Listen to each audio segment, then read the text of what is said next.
अस्सलाम वालेकुम, कैसे हैं व्यूवर्स। उम्मीद करता हूँ सब लोग बिल्कुल ठीक होंगे, हशाश बशाश होंगे और खुश और खुर्रम ज़िंदगी गुजार रहे होंगे। मैंने कल एक वीडियो बनाई थी एक फैमिली के ऊपर के जो वाईटी के ऊपर आके बहुत ज़्यादा गंद बक रहे थे।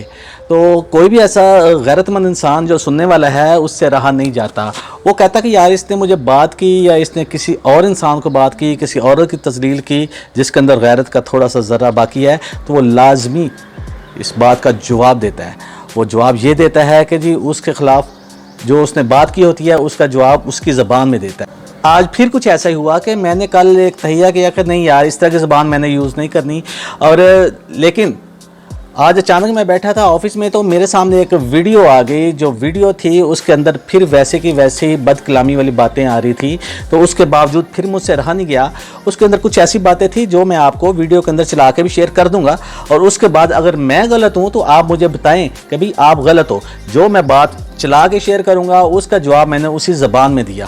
वगैरह तो हो, तुम्हारी बहन ने तुम्हें हर चीज़ बता दी, जाके कुछ पर्दा नहीं रखती, पैसे भी लेती और बताती भी है हर चीज़ तुम्हें जाके। सबीना उस इंसान कह रहा था कि तेरी बहन सब कुछ बता देती है, राज़ी नहीं रखती, पैसे भी ले लेती है। इस तरह की बात करने का क्या मकसद है।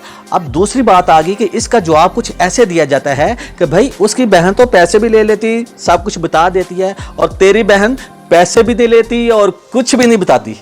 इससे अगला क्लिप जो था, इससे अगला क्लिप है, उसके अंदर उसने कहा कि जी अपनी बीवी को मेरे पास भेज दो सोने के लिए। अगर इस तरह की बात उसने की तो बहुत गलत बात की, और मेरे पास वो क्लिप मौजूद है, मैं बाकायदा क्लिप थोड़ा सा चला के भी दिखा दूंगा। अगर उसने ये बात की कि अपनी बीवी को मेरे पास भेज दो सोने के लिए, लेकिन वो तो तैयार नहीं हुई यूके से आने के लिए, उसका खावन ज़रूर तैयार हो गया। उसका जवाब उसका खावन ने यह दिया कि यूके से मैं आऊँगा, ज़रूर आऊँगा, लेकिन तेरी बहन के पास आऊँगा और सिर्फ सोने के लिए आऊँगा, और इसके बाद शायद तू मामू बन सके।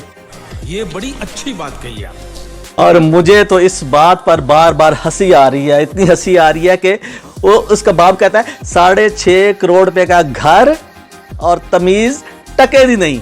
अगर आप दूसरों की माओ बहनों के ऊपर बात करोगे तो तेरी माओ बहनों को भी कोई नहीं छोड़ेगा। लेकिन इससे एक बात ज़ाहिर होती है कि छोड़ेगा क्या मकसद, उनको तो पहले भी कोई नहीं छोड़ता।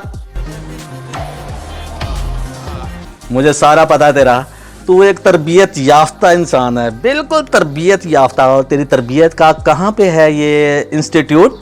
हीरा मंडी, तेरे शहर में।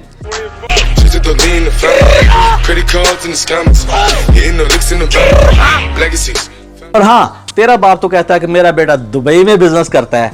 अरे भाई कौन सा बिजनेस करता है? बिजनेस का तो बता दिया उसने, लेकिन ये बताया ही नहीं कि बिजनेस कौन सा करता है। इस चीज़ का मैं आपको बताऊंगा कि कौन सा बिजनेस करता है। वो एक सप्लायर है दुबई मिर्ची क्लब में। अरे बाप रे, ये तो धोती खोल रहा है। और हाँ, जहाँ तक रहेगी बात रिश्ते के जवाब की, उस आंटी साहिबा को मुकम्मल बायोडाटा आपके बारे में इल्म हो चुका था। तो इसलिए अगर किसी को किसी के बारे में इल्म हो जाता है तो रिश्ता तो क्या, सलाम दुआ रखना गवारा नहीं करते इज्जतदार लोग। आंटी को आपकी सारी असलियत पता चल गई। इस असलियत का पता चलने के बाद फिर क्या कहती है आंटी? आंटी फिर भी ये कहती है कि 6.5 करोड़ का घर और तमीज टके की नहीं। और ये याद रहे कि इस वीडियो के अंदर मैंने किसी का नाम नहीं लिया, किसी के बारे में किसी को हाईलाइट नहीं किया, और जिस बंदे ने जिसके बारे में बकवासें की हैं उसको उसी ज़बान में उसका जवाब मिल गया। तो अगर जवाब मिल गया है तो अगर मेरी बातों का गुस्सा करके या मेरी बातों के ऊपर रिएक्शन देने के लिए वो इंस्टा पे या किसी और जगह पे आके भौंकना चाहता है तो वेलकम, मैं हाजिर हूँ। और इसका जवाब मैं फिर अपनी दूसरी अच्छी वाली ज़बान में दूंगा, VIP और खूबसूरत सी ज़बान में। इस वीडियो को बनाने का मेरा मकसद सिर्फ और सिर्फ ये है कि हर इंसान को ज़बान लगी है, हर इंसान को ज़बान लगी है। अगर एक बंदा गलत ज़बान में बात करता है तो ये मत सोचे कि अगला बंदा जिसके बारे में ये बात हुई है उसका कोई तलक वाला, उसका कोई हमदर्दी वाला, उसने मुंह में लाची डाली है। नहीं, कतन नहीं, लाची कोई बंदा मुंह में नहीं डालता। अब ये बात यहाँ पे हम करते हैं फाइनल। इसके साथ ही मुझे दे इजाज़त, अगली वीडियो तक के लिए अल्लाह हाफिज़।